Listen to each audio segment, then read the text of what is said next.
ओम काली मित्रों, आज हम साधना में संकल्प का महत्व क्या है उसके बारे में जानकारी लेंगे।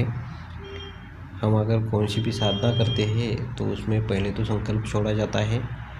तो संकल्प क्यों छोड़ा जाता है, उसका क्या लाभ होता है, तो उसके बारे में हम आज चर्चा करने वाले हैं। कोई भी साधना हो, कोई भी मंत्र जप हो, कोई भी हवन हो या साधना में कौन सी भी साधना कैसी भी हो, उसमें एक तो पहला संकल्प छोड़ा जाता है। और अगर आप संकल्प नहीं छोड़ते हैं तो आपकी साधना शुरू ही नहीं होती है।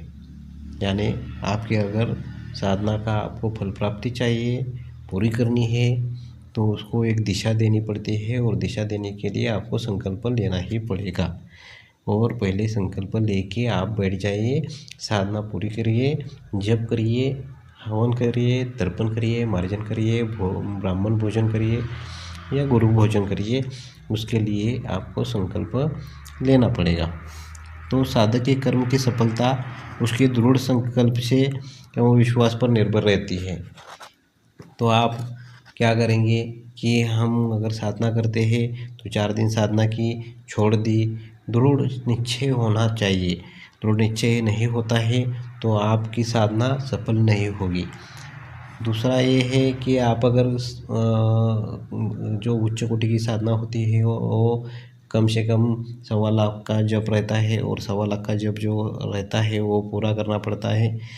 तो आप अगर संकल्प लेते हैं, आपकी विश्वास है आपको कि आप पूरा कर रहे हैं और पूरा कर सकते हैं, तो आप दृढ़ संकल्प लेके हाथ में जल लेके संकल्प छोड़े।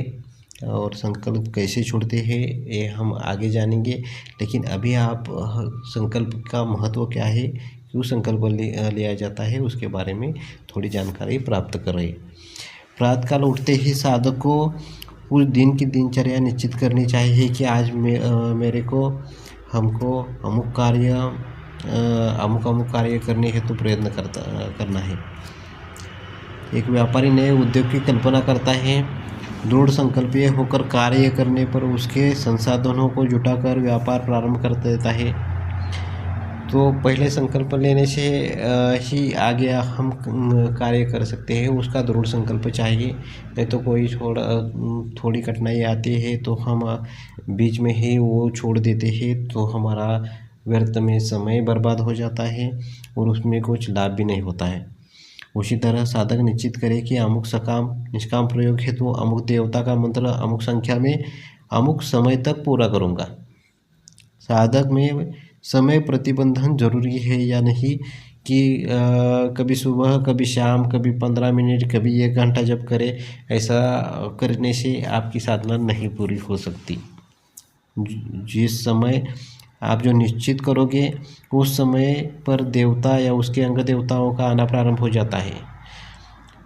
अंततः उस समय उल्लंघन करने पर देव दोष लगता है।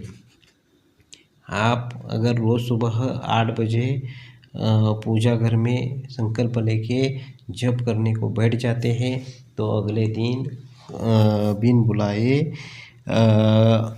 जो अंग देवता है, सभी प्रकार की देवता, उपदेवता सब आना प्रारंभ होते हैं। आप अगर हनुमान चालीसा का पठन करते हैं, रोज़ के रोज़ करते हैं, उसी समय करते हैं, तो उसी दूसरे दिन आपको जो अंग देवता है, उपदेवता है, सभी वो हनुमान चालीसा सुनने के लिए आपके यहाँ पधारेंगे। और आप अगर रोज़ उसी समय संकल्प लेके जप करते हैं और 2 दिन 4 दिन लगातार करते हैं तो उसी समय देवता आएंगे। लेकिन आप अगर उसका समय चेंज करते हैं तो आपको दोष लगेगा। जो समय आप निश्चित करेंगे उस समय पर ही आप संकल्प के लिए यानी अपनी जप के लिए बैठ जाएं। मान लिया जाए कि आप शाम 8 बजे नित्य में जप करते हैं, कभी 10 बजे भी जप करने लग गए तो साधक क्रम में किसी दिन आपको पूजा उपकरण सामग्री अस्त व्यस्त लगेगी। चंदन गिला मिलेगा, आरती की तैयारी अच्छी लगेगी। ये सब अंग देवता अपने अपने परिचय देते हैं। तो आप वो जो अंग देवता है वो आते हैं, इसीलिए अपना समय जो है वो नहीं बदलना चाहिए। जिस प्रकार किसी ब्राह्मण को आप नित्य भोजन हेतु सुबह 10 बजे का न्योता देते हैं, कुछ दिनों बाद कभी 11 बजे कभी 12 बजे भोजन कराता है, तो उसे अरुचि हो जाएगी आपके यहाँ पे आने में कि हम अगर 10 बजे रोज़ बुलाते हैं, आप कभी 2 बजे बुलाएंगे, तो वो नाराज़ हो जाएंगे, उनको इतनी रुचि नहीं रहेगी। इसी प्रकार सामायिक पूजा नहीं होने पर आप देवदोष लग ही जाएगा।